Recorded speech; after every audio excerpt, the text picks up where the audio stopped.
Good evening, and welcome to another episode of The Fire Caves, a Star Trek Deep Space Nine podcast. I'm one of your hosts, Perry. And I'm your host, David. Tonight we're talking about Season 4, Episode 7, Starship Down.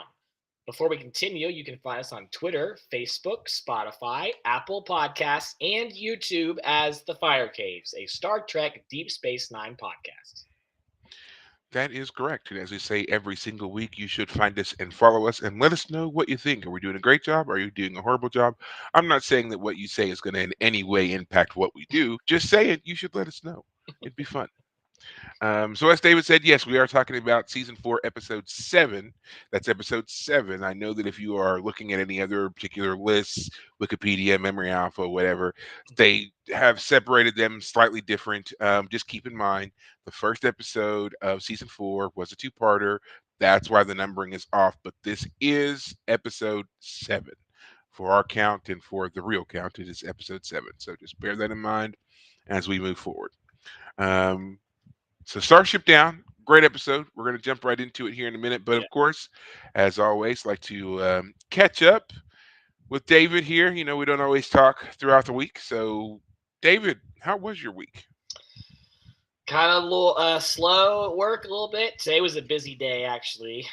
Today was popping off quite nicely. Yeah, not much else. I want to get into season 2 of Altered Carbon, but one of my roommates, the one I've been watching it with, was out of town. He went to go buy a car. He kind of spontaneously flew out of town to go find this car he was looking for, and ended up buying it yesterday. He's driving it home now from uh, Kansas City, Missouri. That's where he flew up to go get it. That's a heck of a long way to go for a car. Yeah, and he got it. Uh, Okay. Boom, baby. How If that's about you? What's new correct. with you? Um, so two things. One thing that I have been working on for a while, that was the whole, kind of being fit, getting back into shape, and doing things along those lines. So I have, I think the last time I'd done this kind of update, I talked about joining a different gym, and Mhm. that's been going pretty well.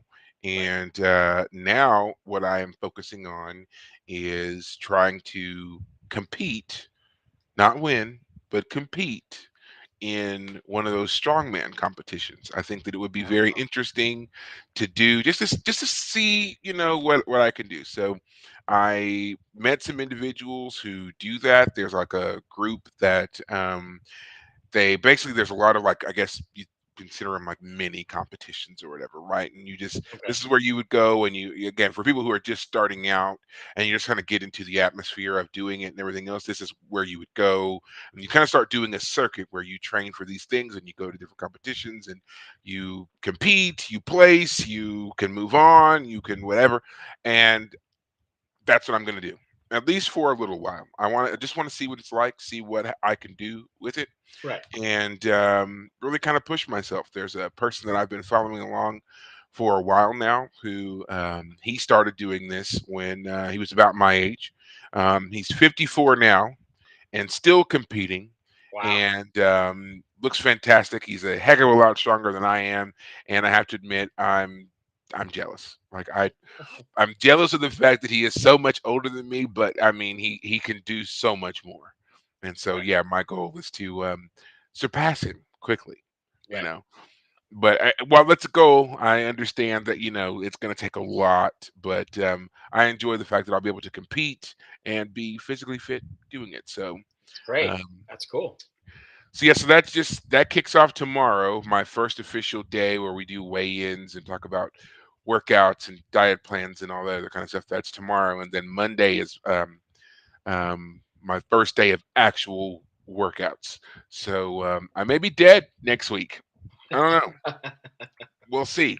I'll have to carry Um, on without you. yes, finish the show, David. It's important that you finish the show. Um, Other than that, I went to a crawfish boil today. Had a great time. The weather was fantastic, considering we had Mm, hellacious storms yeah, last week, or storm. just Yeah. last night. Yeah. We had hail here, You and showed me a picture of the hail you found. We had a yeah, handful of hail out where you yeah. were. I mean, but it was everywhere, and it happened so suddenly. Like Yeah. I remember the weatherman saying it was going to start at 5 o'clock, and I swear, like the moment that clock hit 5, the skies opened, and it was just a torrential downpour and hail, and I worried about my car and the whole nine, right? Right. Um, there was the overpass over here heading north, like to Round Rock, and people had parked underneath it because they didn't want their cars to be damaged Right. by the hail. However, it caused not only a huge backlog in traffic, but it also caused An accident or two. emergency services to be late because they had parked so that, like, no cars could go through. Like they weren't just pulled off to the side. Like some people even moved their cars and parked sideways Right. underneath it To get as to much get of the their car protection. under it. Yeah, Yeah. to get as much of their car under as possible.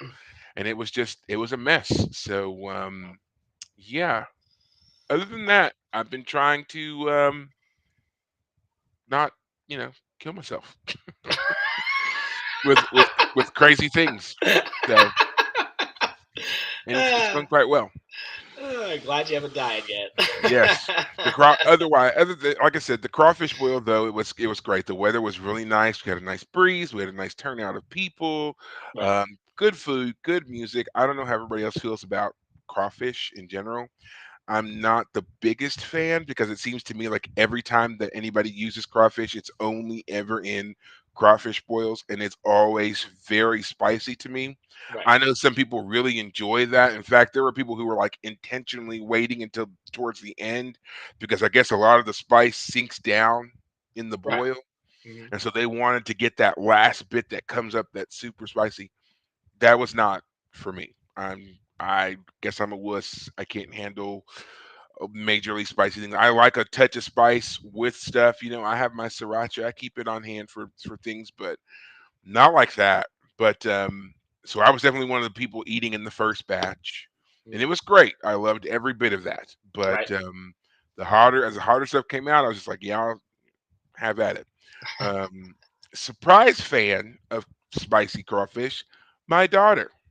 Oh, She went to town. She had never had crawfish before, and so, of course, having to show her how to break it apart and how to eat it and everything else. And once she figured it out, she she was was a going for monster. She was it. just a didn't touch any of the vegetables, of course, but Yeah. she went for it on the crawfish, sucking the head. She did the whole thing. She was totally into it, and I was quite impressed. Nice. So we had a great time today. Cool. But yeah, looking forward to doing some other stuff like that here soon. Hopefully, we'll see. Gotcha.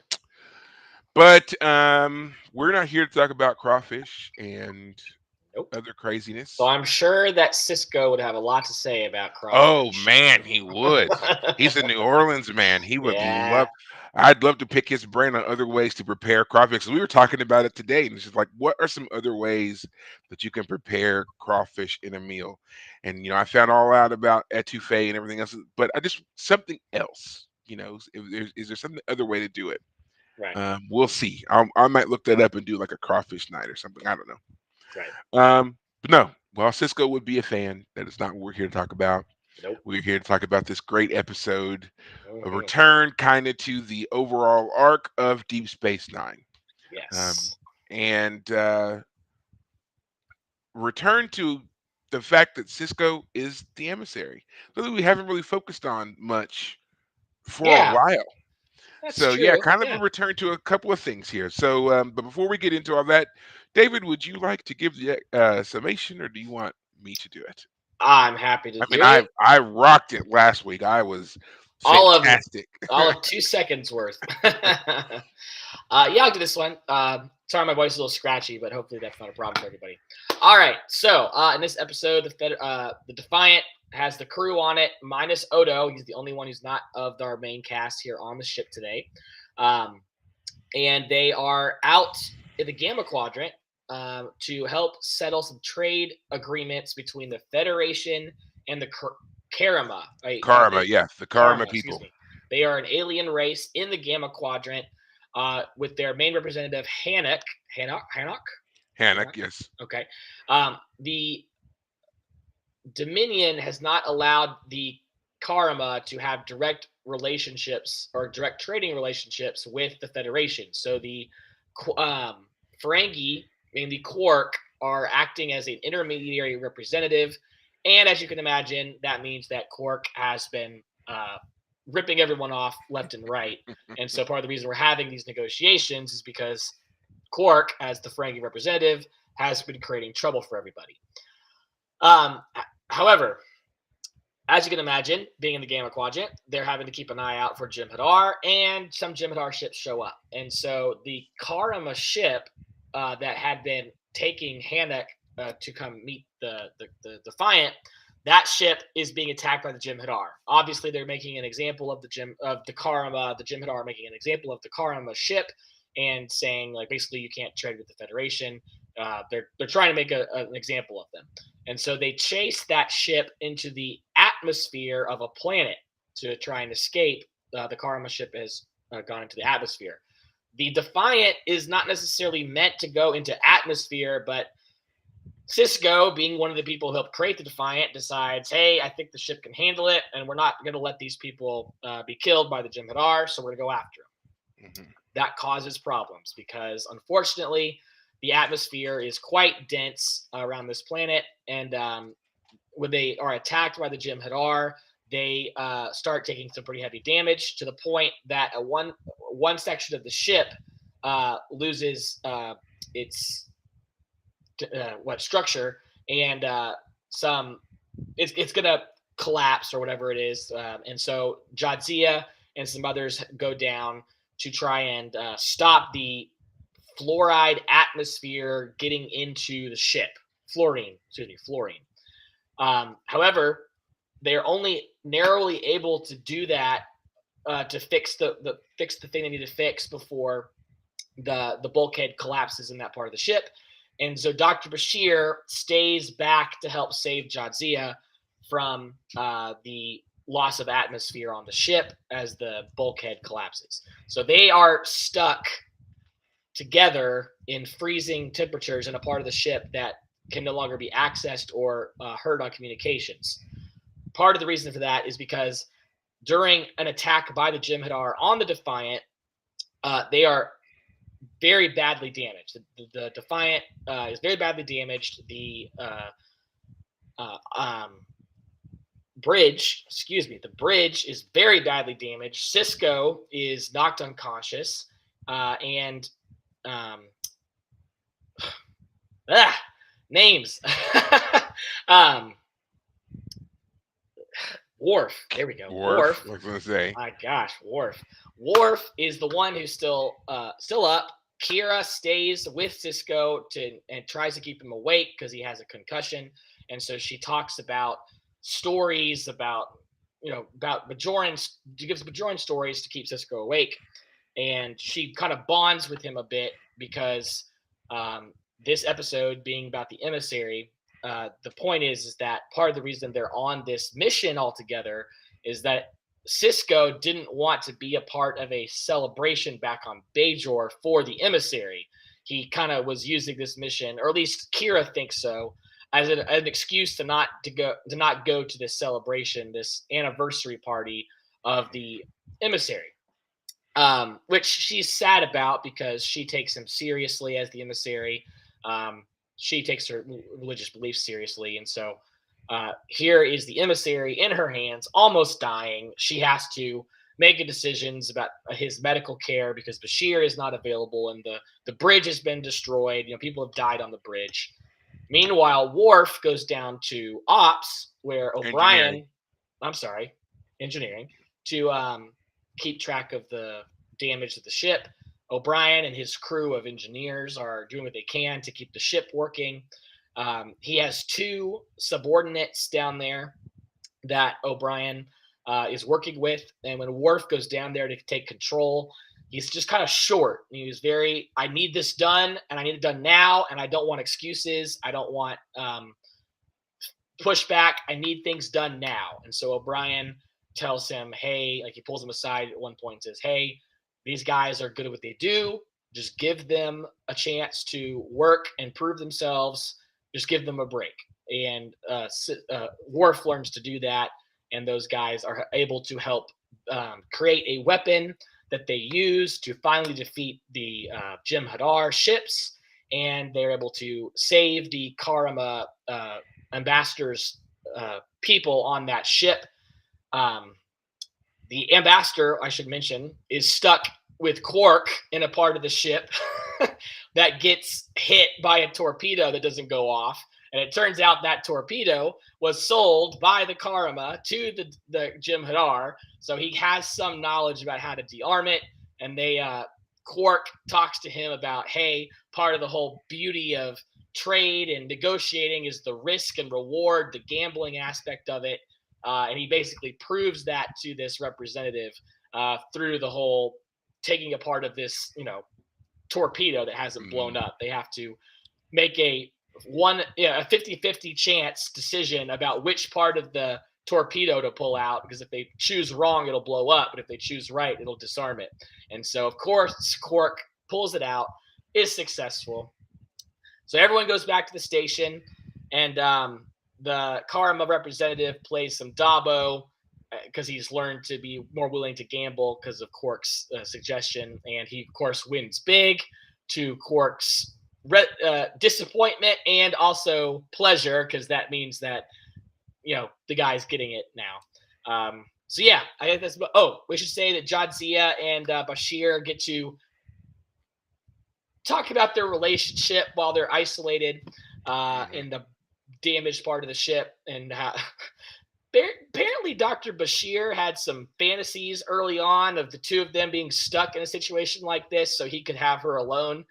If they had got on a damaged ship, like a damaged runabout, and it meant that the only two of them were able to stay together. And very creepy, very silly, but Yeah. we'll talk more about Very, that. But yeah, very, yeah, very juvenile fantasy that he had.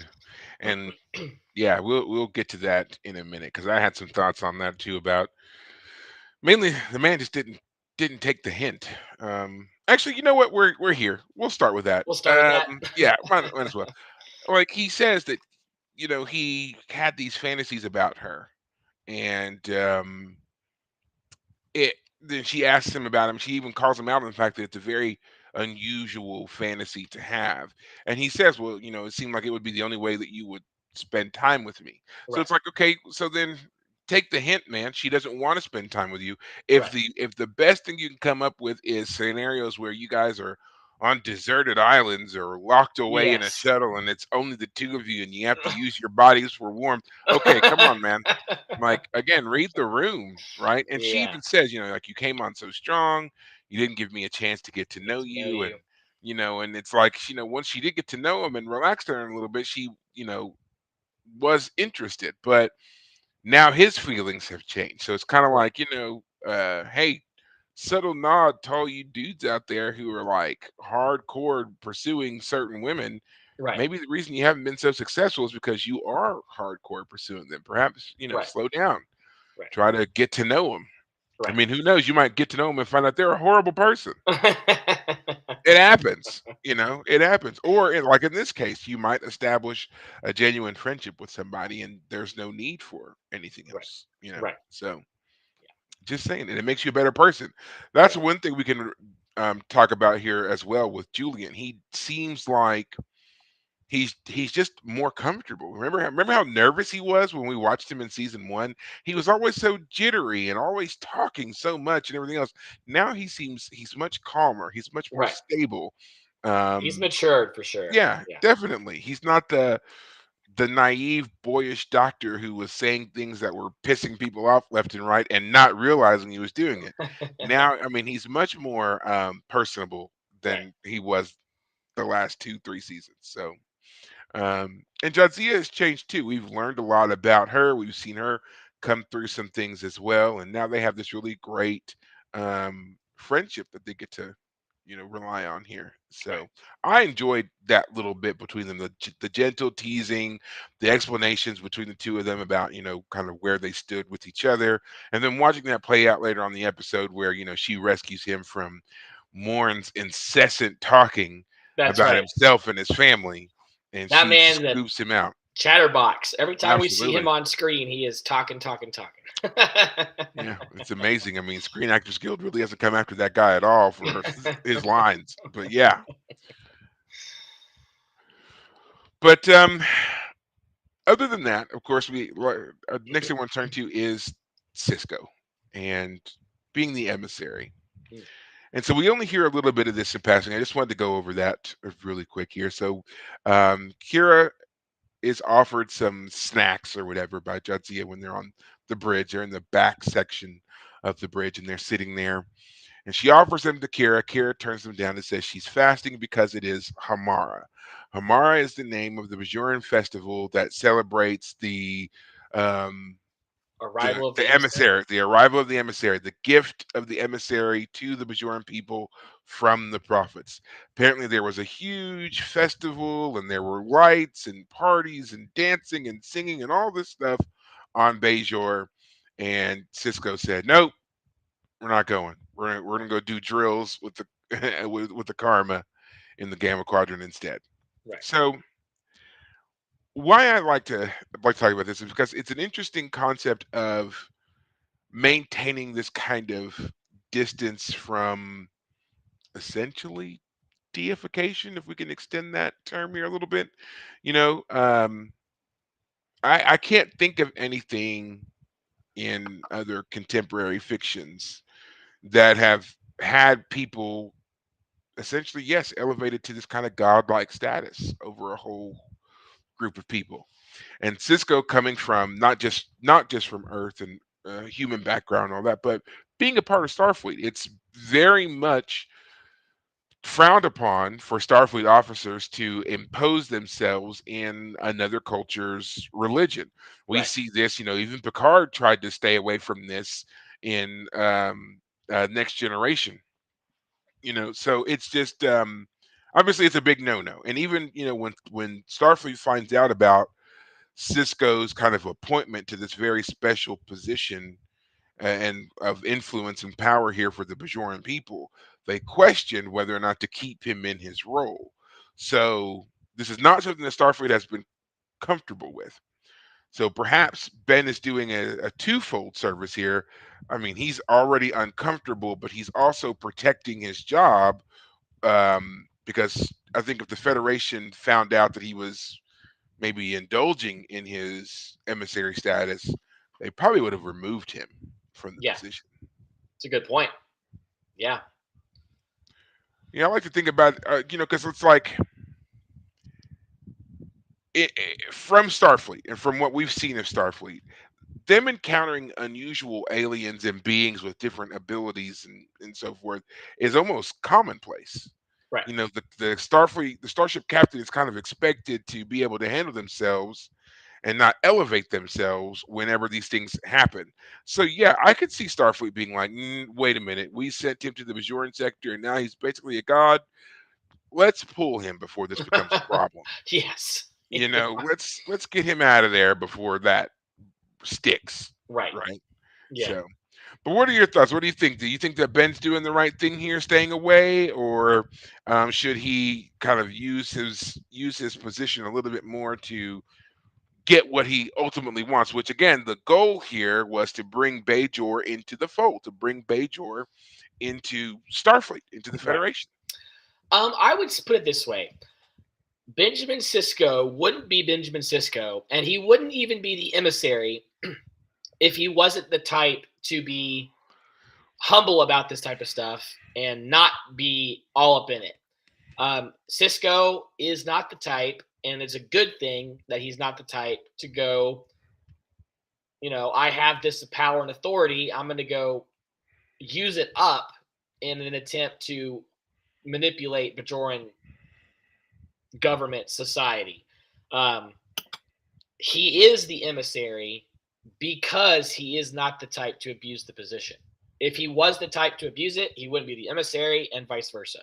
Um, so yes, I think it's right, and it does make sense that he is not reveling in his power. It's not who the man Hmm. is, both as a person and as his role in as an officer, and that makes him honorable, and it makes him reliable. And I mean, it's a commentary on religious things that honoring and having some mystique and having some respect for things that you don't have regular interaction with. This is an example of that in a sense. Yeah. He stands out and apart, and that's why he's in the role in this religious sense.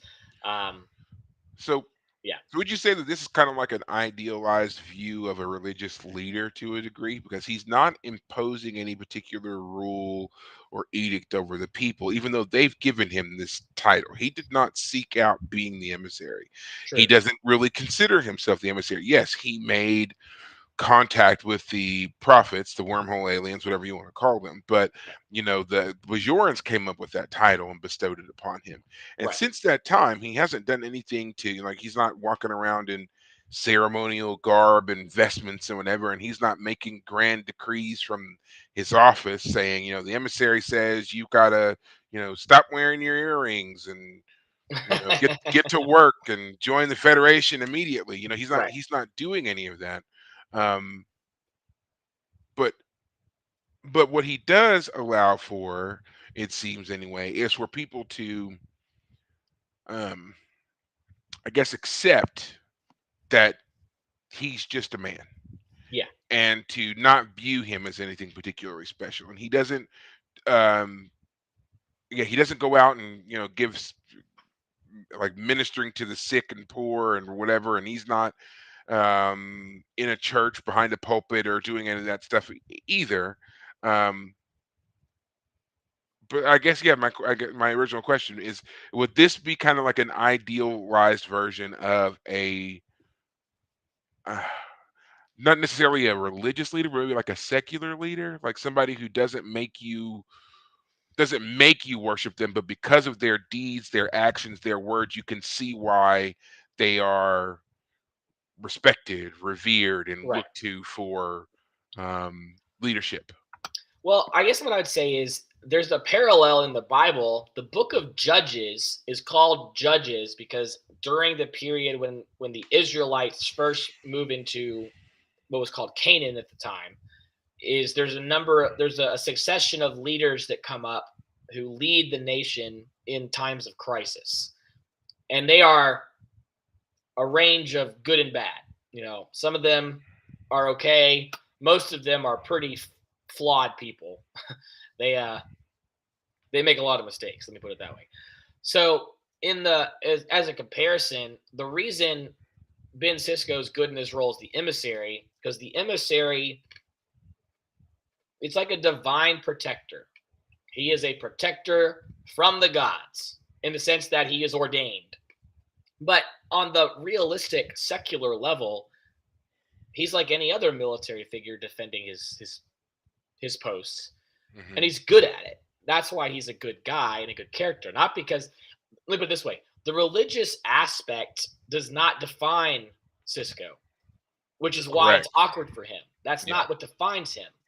So for him to be perceived that way from his perspective is wrong. It's like I'm not doing this because anyone poured oil on my head and said the Lord has made you judge over Israel or anything like that. No, it's he's doing a job. And so yeah, it's he's just a good dude doing his job as best he can. And my point is like he's doing his job by going out with the Defiant and going to the Gamma Quadrant and defending trade representatives. That's his job. But that serves the Bajoran people, and he's able to fulfill a dual function, even though that religious aspect is not something he's intentionally trying to do. So yeah, I think it's interesting that we're talking about this now. We're talking about the bestowing of titles and what this means and all this kind of stuff, right? When we are getting ready to witness a uh, major bestowing of a title that hasn't happened in over what? 70 years. Yeah, I was going to say 70, 6, 7 decades, and that's of course the coronation of King Charles the Third. Yes, he Third is the sounds right. third. Sure. Yes. So like you said, he wasn't Cisco wasn't exactly anointed or whatever. It with all the pomp and circumstance that's going to go on regarding this coronation. I mean, he's the first king in 7 decades. Um, it just makes me wonder about people who like, is this a destiny fulfilling thing, or I mean, obviously he was a part of a lineage, Right. you know, but does this make him any more or less kingly than someone else who's also served in the government for the past 50 years Right. or whatever, who's been a dedicated civil servant, has never been a problem, has always, listened to the people and done his best to serve the people and so forth. Does this make, just because he happens to be born in a different family, should we be putting that title on him or onto someone else who, like Cisco, didn't seek it out, but has done everything now to kind of, you know, engender a certain mystique about the title, I guess. Right. So, I mean, I feel like for this coronation, this is more of a hanging on to tradition than it is of any kind of official power or status or standing or anything like that. I mean, we don't in the world. I don't think we have any true kingdoms. Now, I could be completely wrong about that. I don't know every single governmental system that every nation has, and I'm sure that probably there is somewhere that has a legit monarchy that is still in power since the dawn of time. But as far as I know, there's no one that we don't do that anymore. Yeah. So is it really necessary to have this major coronation? And I saw something about them moving some rock or whatever that's been the rock that they have crowned kings on for the since fourth century or some nonsense. And just like, how do we know that that's true? How do we know that this is the rock, right? Like it could have been any rock. Like who said that this is the one? And yeah, stuff like that just also blows my mind when we reach back that far into supposed antiquity. And I mean, it's just like, oh, what did you do? Just went out and you carbonated a rock and said, that's close. Polish it up, bring it in. We're gonna say Right. this is the one. Yeah. All right. So but anyway, all of that to say, I like the fact that we were returning to the emissary story a little bit here. The acknowledgement that there is something special and unique about this individual who is Ben Cisco. We haven't really talked about that. We haven't really seen any kind of real deep dive into the emissary stuff lately. And then, of Right. course, we get a great touching moment between Cisco and Kira where she's trying to keep him awake. She's telling the story about the kava farmers and them trying to get the kava to the market and all that stuff. Um, and then, to find out too, Ben passing in and out of consciousness actually hurt her Yeah. and responded and then remembered stuff. And we see at the end of the episode, he takes on her suggestion about moving to a 4 shift rotation. Rotation. Which And is funny because he says it like I was thinking, like mhm. it sounds like it just was subconsciously took it in. Like he wasn't Yeah, conscious for necessarily for that part of it. I could see how you could make that. I always took it as it was a gentle acknowledgement to her that he had actually heard her Because she does because smile and say, "Yeah, right. great, yeah, But she also talked about the fact that, he keeps her at arm's length, that she's yes, noticed that he's very close with Dax, for example, but that he's also way more comfortable around Bashir and Worf and O'Brien than he is with her. And she knows that it's because he's not a religious figure in their lives. right, He is just a man, he's just another officer. right, And she's placed this note of specialness on him that even she has to realize, or she recognizes in the moment, that she didn't realize she was doing until just now, and the thought of losing him right, was making her panic a bit. yes, yeah, um and so yeah, so the fact that he acknowledges all of this, that's how I took it. He acknowledges this and he sees that, you know him keeping her at a distance was actually making the thing he was trying to avoid worse. right, He was establishing himself in this otherness with her and not allowing her to see him as just a man, right, just a father, yeah, you know. And so now he's like, well, come watch baseball with me. Get the hot dogs from Cork. And here's even gave her a hat, like uh just great, great personal bonding moment between captain and first officer. So I Right. enjoy that. And that's one thing we also forget too. Kira is his first officer. Right. Worf jumped up and took charge, but Kira is the first officer. So Right. let's remember that. That's actually a great point because Worf was the one who was running the ship whenever Cisco wasn't. When Cisco at the beginning of the episode is in there with the negotiating at the negotiating table, it's Worf who's in the captain's chair and Yeah. who calls Cisco back to the bridge. So yeah, what's up with that? Is you think that So I think that they've made a distinction here that when it comes to Starfleet Federation proper? stuff, Yeah, right, that Worf is in charge. And that when it comes to anything else, and it's on the station or it's about liaison through, the main office and new aliens or whatever else, then I think that's when Kira takes point. that makes sense. So, a great way to give a distinction between two characters and not diminish either one of them. Right, You know, so yeah, and yeah, Worf would always command the Defiant, whereas Kira would command the station and see to things there. Whereas makes sense. Cisco, obviously, he oversees both. Right. Yeah, so then let's talk about Worf here a little bit because we get to see a little bit more growth, which we got to see a little bit of this in Hippocratic Oath. Worf having to move away from this security mindset and Right. into the recognition that one, his job has changed, and two, his life and lifestyle has to change and adapt to where he is now. And Right. now He's he's in in the command now. Yeah. right, he's in command. He has to learn how to not just give orders, but to encourage his people and to, take care of them. And I thought it was an interesting way to demonstrate his struggle because it was a crisis situation. Things were tense, but Worf was, to use a phrase, he was more Worf than normal. He was very hard on everybody and just barking orders and kind of scary a little bit there for those people who weren't used to him. And you could see it, like the younger ensigns and stuff when he would say Yeah. things to them and they kind of just backed up and that shoulder hunching and that apprehensive pose. And It's the like, oh side yeah, glances at each other and yeah. They O'Brien, go, oh like my, O'Brien, can you yeah, say something here for us? I think this Klingon's gonna eat me. Can you can you come over here? Yeah. The So the episode, the first time we see that happen is at the beginning of the episode when again Worf is in the captain's chair and a woman, one of the other Federation officers, comes up and is saying about like reaction times. And he's like, I want these reaction times down by 15%. And she goes, well, if you consider and he cuts her off. He's like, I don't want any excuses. I want this down. I do it again. So it sets the episode up for like Worf isn't, he's you not know, used to being in command. right, That's the one thing we have to remember here. He is not used to being in command. For 7 years, he was on the Enterprise. He was a security chief.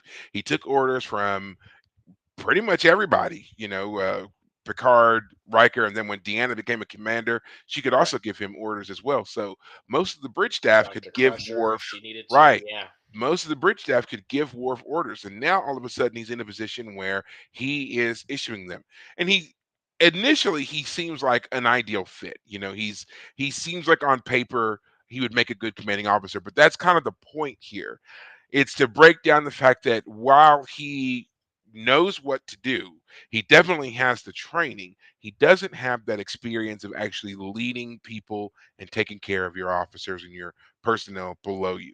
And this is right, where he starts to get that experience and learn that through his interactions, not with just the junior officers, but also with O'Brien, kind of showing him, hey, there's a way that you can encourage people and get them to do what you want without, right, giving away the whole farm here. right. And I love seeing that moment between the two of them too, because you get to see OG TNG characters Yeah, they know each getting other. to Yeah, getting to talk to each other, and that's what really sells it. The familiarity and the right, comfortability between those two right, makes this work. Because if you take O'Brien out and say that was Bashir trying to give Worf command tips, I right, don't think Worf would have listened to him at all. He would have right, dismissed him and been like, "You're a doctor. What the hell do you know?"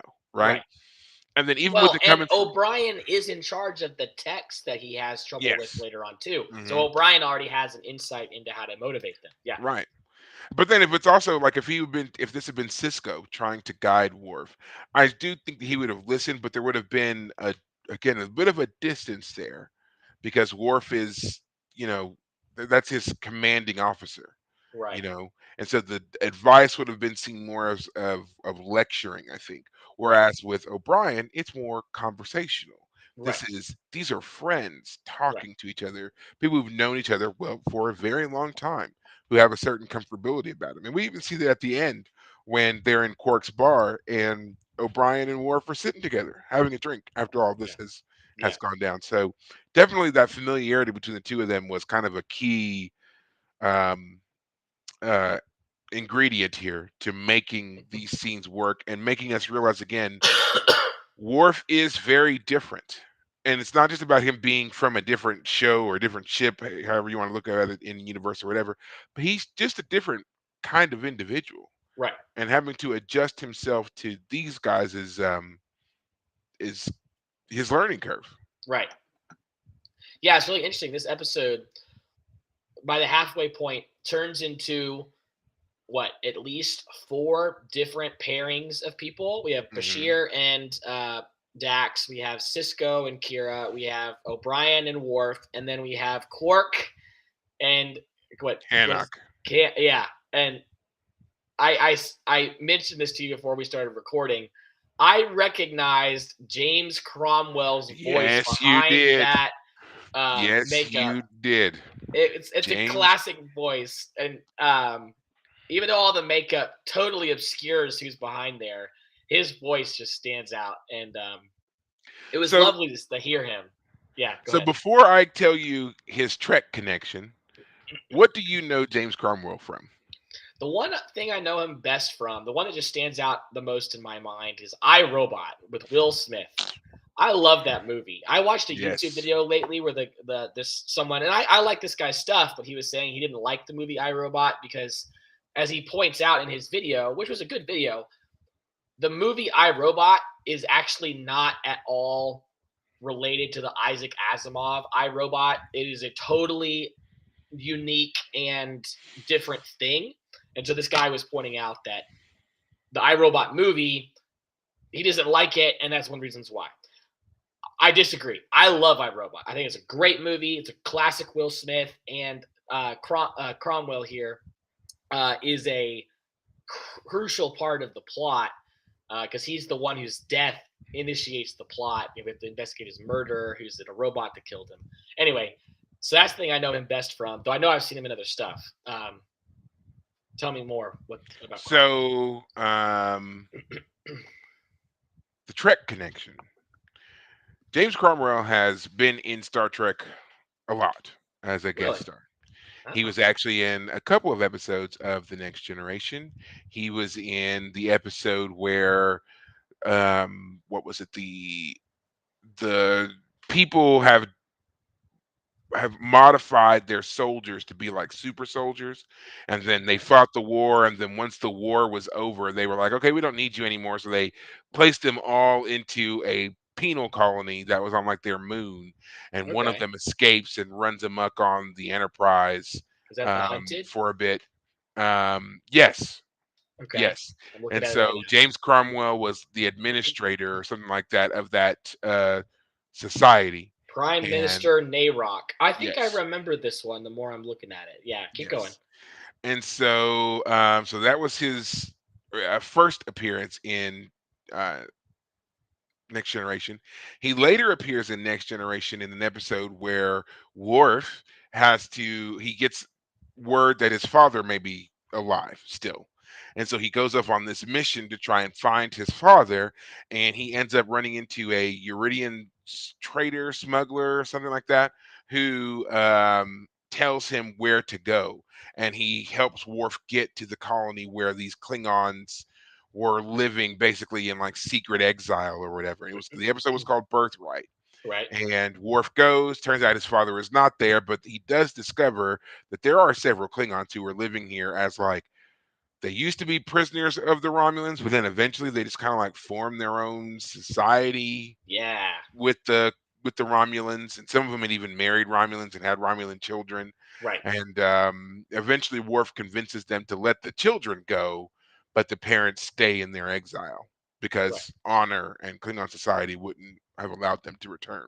Right. So yeah, Cromwell plays that alien there, and then as a uh, mild spoiler for you, he later plays Zephram Cochrane, who is the guy for us in the Trek lore. Zephram Cochrane invented the first warp engine.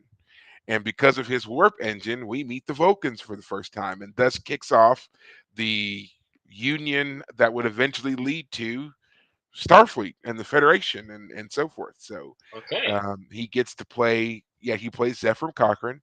It's in the movie First Contact, so that's coming up for you on your things to watch here Okay. soon.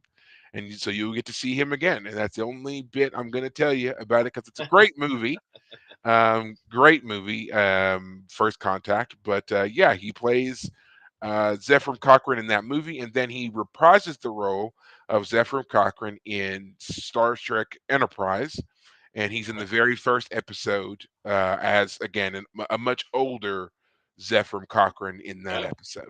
Okay. So yeah, so he's Trek famous. We love James Cromwell. He's Yeah. His quite the individual. his Wikipedia page has almost an entire paragraph dedicated to his showings in Star Trek. Well, So he's also a pretty interesting individual just in his own right. Not only is he an extensive, film and theater actor, but he's also quite the environmentalist and activist. And he has right. done a lot to, I have heard about that. Yeah. yeah, gone to a lot of protests, been out there, been arrested multiple times for protesting. So yeah, the guy is uh, again quite interesting, and he's definitely worth if you've got the time go at the very least read his Wikipedia page. It's quite interesting to just kind Right. of see the things that he's done over the course of his life, and he doesn't seem to be slowing down anytime soon when it comes to jobs and acting and so forth. And like you said, he has a very distinctive, full-bodied voice, Yes. and hasn't. I feel like it hasn't diminished at Not at all. all. But Yeah. yeah, Because so yeah, the thing I most recently seen him in, which I forgot when you asked me what I remembered from, the show Counterpart I mentioned, which stars oh gosh, what's his name? Oh my god. uh, yes, It doesn't J. matter. Jonah Jameson. Yeah, the guy who plays him, whose name at the moment I can't remember. Anyway, he is in that as a very important character in season 2, and I won't say any more than that because again, that's a great show. But yeah, Cromwell shows up there, and J.K. Simmons. that's it. J.K. Simmons. J.K. Simmons, fabulous. I can't tell you how great he is in this show because he's playing two versions of himself, and he has conversations with himself as two very different versions of the same person. Imagine Okay. you having split from you now 30 years ago. Like if there was a you from 30 years ago who had a different life trajectory and then you met 30 years later, what would that be like? So yeah, both of us 37, but both having lived vastly different lives from the point of 7 onward. Yeah, Yeah, we'd essentially be completely different people. right. Yeah. I mean, I'd be 3, so literally not even 3, 2. My entire life would have been absolutely Yeah. different. Yeah. That's the whole point of that show. So anyway, he shows up there. But we should talk about Star Trek here. It's a fun episode with the whole Quark angle because, again, as I mentioned, the whole reason we're even in the Gamma Quadrant is because Quark has been ripping everybody off here in the Gamma Quadrant and the Federation and the Karma. And Yes. so the Karma is basically angry because he's like, hey, the Federation has all these tariffs and all these ridiculous things that reduce our profit margin. and Cisco immediately knows what's happening, but then everything Which happens. I mean, it's just like what did you expect? Like I get it, you really didn't have any choice. The Federation couldn't do business with the Karma directly because the Dominion wasn't going to have it. You needed an intermediary, and the Ferengi already had an in, which Right, again we saw established several episodes ago, other seasons when the Grand Nagus wants Quark to establish a Tuliberry wine wine. franchise, a Yes, pipeline there for Tuliberry wine, which he does. right, So yeah, it makes sense to use them to get this trade going and to make inroads into the Dominion, into the Gamma Quadrant and so forth. But the Ferengi suck.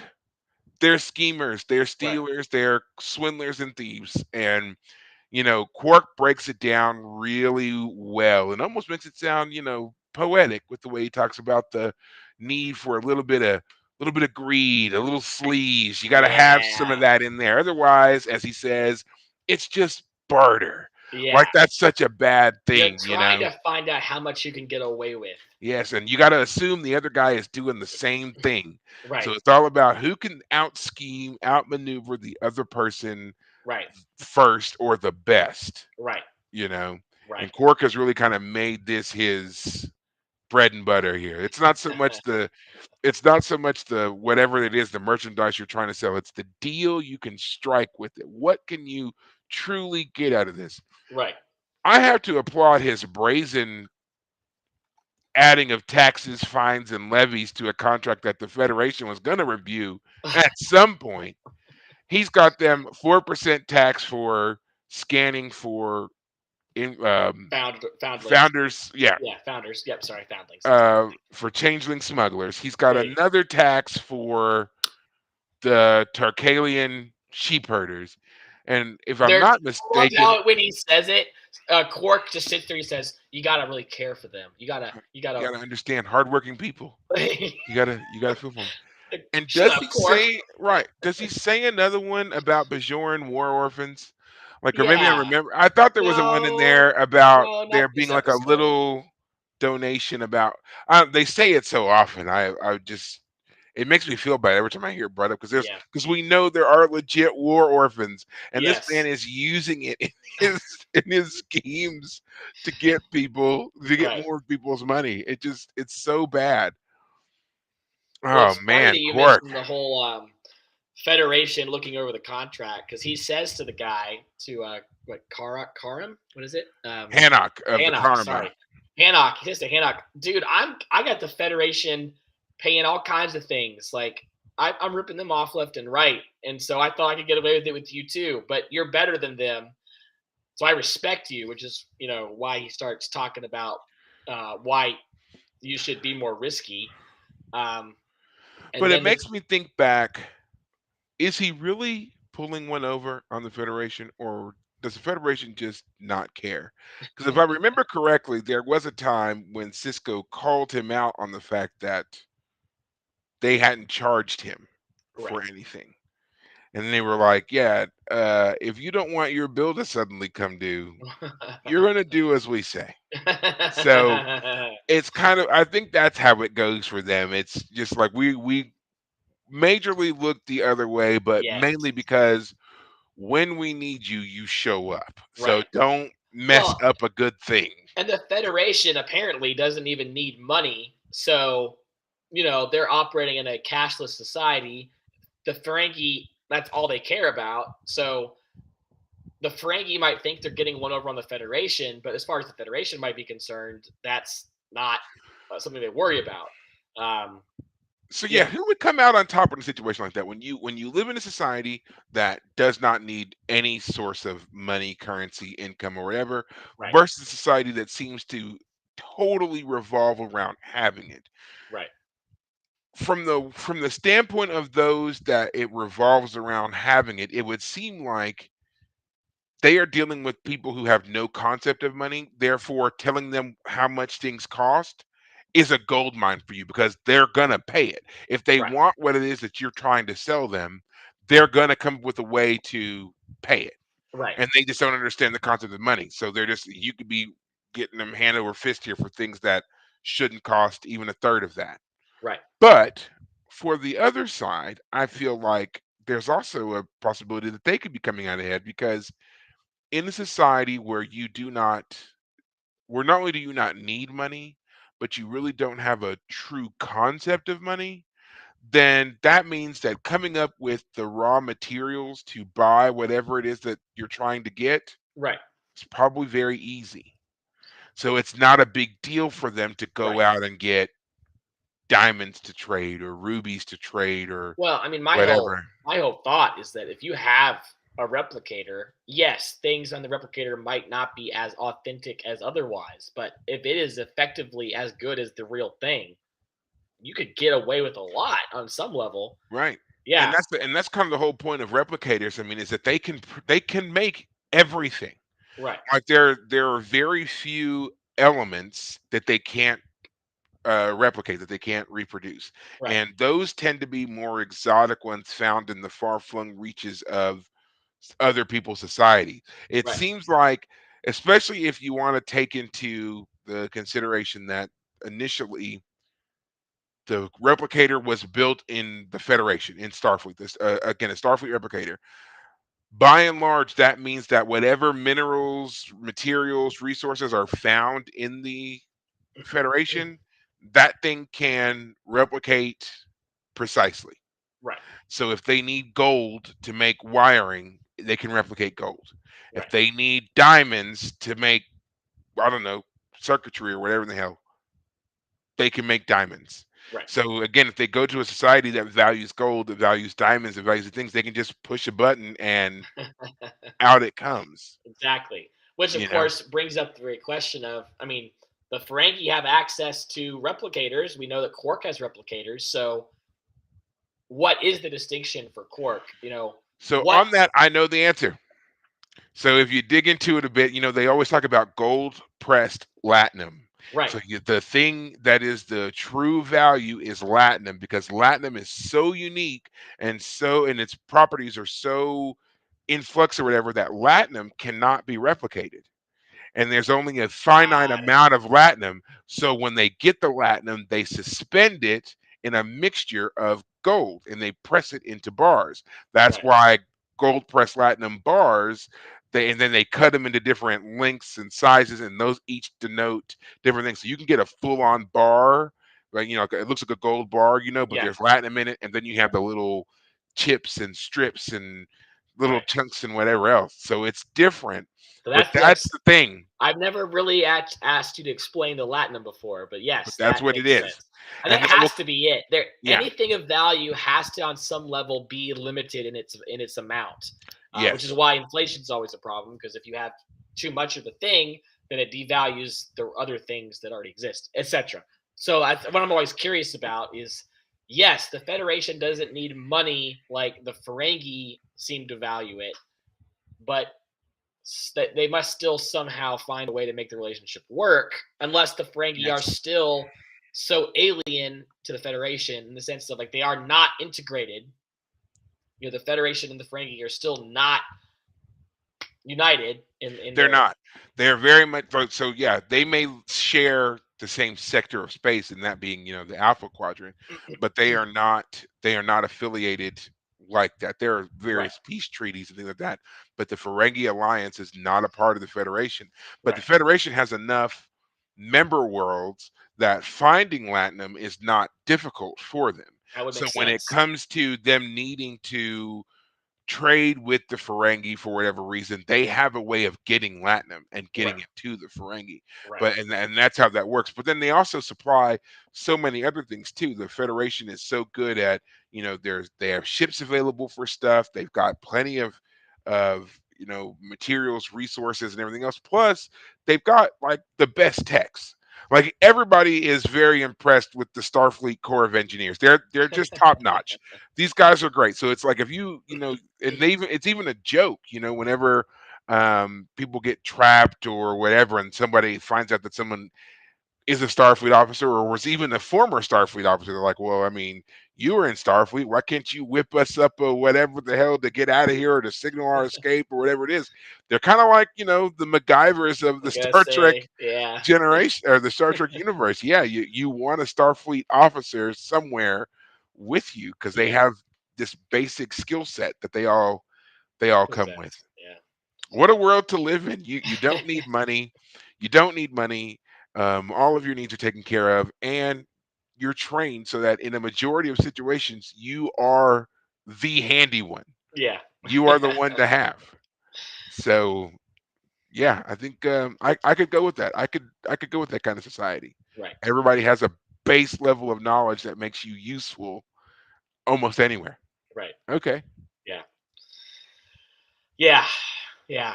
Star Trek definitely presents a very interesting future. Hmm. Yeah, yeah, But and go ahead, go go ahead, ahead. yeah. I was just going to say it's certainly a future that's born out of some very dark times. That they don't talk about it very much, Mhm. and later starts like the newer Treks that are out have touched on it more than any other Treks have in the history of their runs. But it's what we know is that it comes from near decimation of Society populations and of culture. Yeah, societies, yeah. And it's not just humanity, like a lot of them go through it. Like the Vulcans had their also their kind of near death moment as a collective people.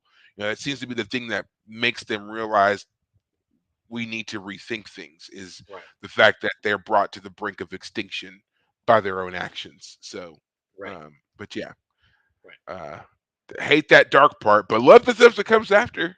You know, so Yeah. so I think we've touched on pretty much everything. Was there any? What are your final thoughts on this episode here? Yeah, I think it's a good one. I wouldn't qualify it as great per se, not in the sense that we've had great episodes, especially this season. This one is. What I do like about it though is it's on the Defiant. We're getting the more classic actiony stuff. That's one thing we didn't talk about. The Defiant itself, our silent other character. The Defiant is she's a beautiful ship, and I loved the taking her into the Atmosphere. atmosphere of the planet and seeing her get shot at and the whole sinking kind of giving you that submarine feel. Like even that scene before Cisco gets taken out and they're on the bridge and he's lowered his voice and he's whispering a little bit, and the tensions in the air before they fire the probe that's going to turn into a bomb that blows up one of Yes. the Jemadar ships, and it's just like it's so quiet. You can hear the just the little accent beepings and stuff, and then all hell breaks loose. But Yes. it's just so great. And the Defiant just, you know, when the Defiant was first revealed, I did think it was ugly, but over time, man, has that ugly little ship Grown wormed on you. its way into my heart. I love the Defiant. It is a great, great ship, great Right. functional ship. So, Yeah. There's the great moment where he's captain. He's sitting there on the bridge, and I forget exactly what's happening, but I guess it must be right before they shoot the torpedo that could come around and hit them or something. mhm. But someone, I think it's Kira, says something, and he's like, I forget the line, but he's basically like, "I got this," and he asks a question to someone, and he's just cool, calm, and collected, and he's you can tell he's worried, he's concerned, he's got a problem, but at no point does he lose his cool. Like he's a captain, baby. In fact, if there was one critique I have for this episode, it's that Cisco is incapacitated for like the second half of the episode. I was thinking, I'm like, I don't know that Picard was ever incapacitated like this. You know, that's true. Not to the point that other people were doing things around him and he wasn't aware. You Well, if know, if he was unconscious or anything, he's having like visions. He's that's what I'm saying. flailing. Like we Yeah, were still we were still very much aware of Picard and his stuff, even when he was right, supposedly unconscious. right, Or if Picard was unconscious, everybody else was unconscious too. There was never right, a time where he was just on the bridge but out of it. Like that right, didn't happen. right. Exactly. That's exactly my point. Yeah. Yeah, and again, we've already talked about it multiple times, but the difference in how Picard and Cisco are portrayed and treated by their shows is different. It's Cisco is part of a team in the sense of like he is not the character that everything else orbits around like That's Picard does. yes, that's Picard true. is the star of TNG and everyone there is for him. It's Um, true that he Ricard is definitely the center focus, and everybody else kind of orbits around him and does things and then reports back to him. right. Cisco, we see even here, he's in command. He is the captain, but he spent as much time in the captain's chair as he did out of it. He Yes. was, standing over Dax and Kira when they were being shot at, and he's moving around to different stations and talking to officers. He's down in the mess hall with Quark and Hannah talking about things. He's everywhere doing things. Right. Whereas if this was the Next Generation crew, Riker or Deanna would have been down in the mess hall talking with Hannah and That's Quark. exactly right. You know, Actually, if you think about it. it actually it would have been Deanna. Riker would have been if he would have been in engineering, and then uh, Picard would have been on the bridge. That's how that would have gone. Yeah. Yeah, if Picard might have started the episode by saying hi to the representative and then saying, Right. "Here's my team. If you need anything, I'll be on the bridge." Blah blah Yes. blah. Or if he was participating, he would be the guy. There's no middleman. There's no Quark middleman. Yeah, Right. Cisco and the Deep Space and the Deep Space Nine show is more about a nitty gritty perspective. We got Yes. a broken planet. The Bajoran planet is coming out of terrible times. We're on this station that's a former colony, penal colony. You got a smaller ship. You got more gritty problems to deal with. Yeah, TNG was dealing about the Starship flagship Enterprise. It's the idealized version of It is. everything. Deep and Space that, and Nine that's why really and is. that's why it works because they were going because next generation they were going to different places and they were trying to show off the best of Starfleet, Right, why our society works, why we're better, why you want to be a part of us. We're not going to force you, but we want you to see all of this stuff that we offer there. It's like a grand series of like state dinners and just this being very charming and charismatic and bringing you into the fold that way. right, Whereas Deep Space Nine is all about getting in and doing the work, getting your hands dirty. We're moving stuff. We've got refugees over here. Where we're going to put them? We got the sick and the dying over here. Where we're going to put them? We got to do trade deals. We've got vagabonds and thieves and all kinds of other dangerous characters out here.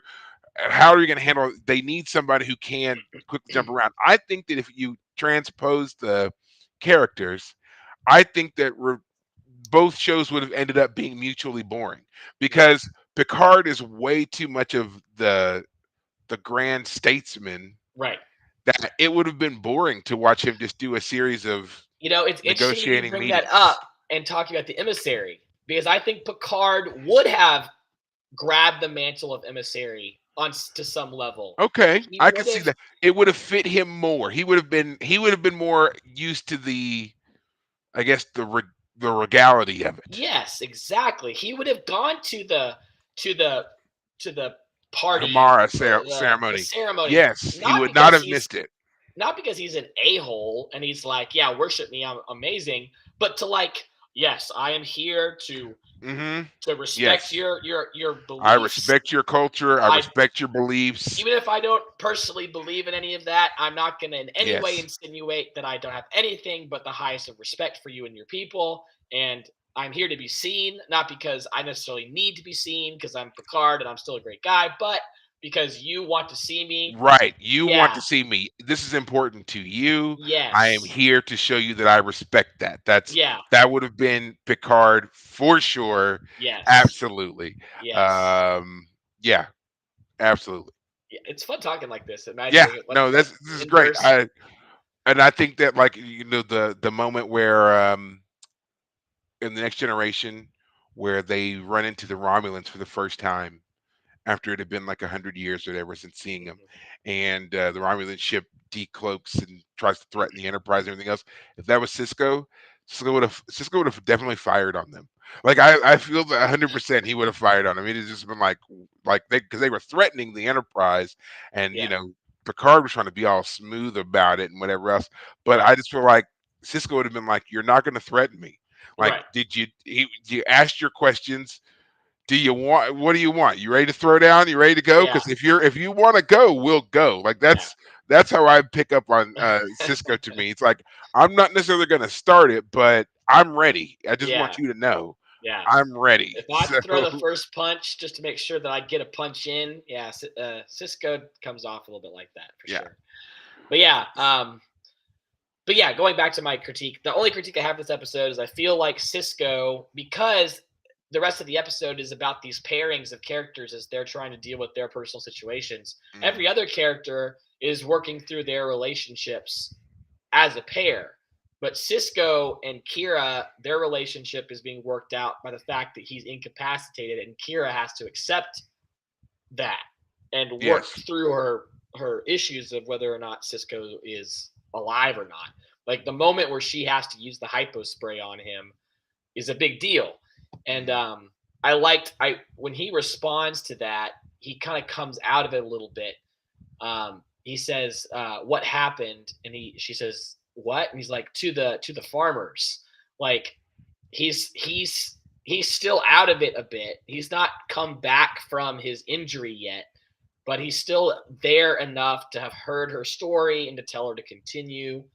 So it's a great little moment. But and again, Avery Brooks does a great job acting the part. You know, his eyes mm, flickering and all that.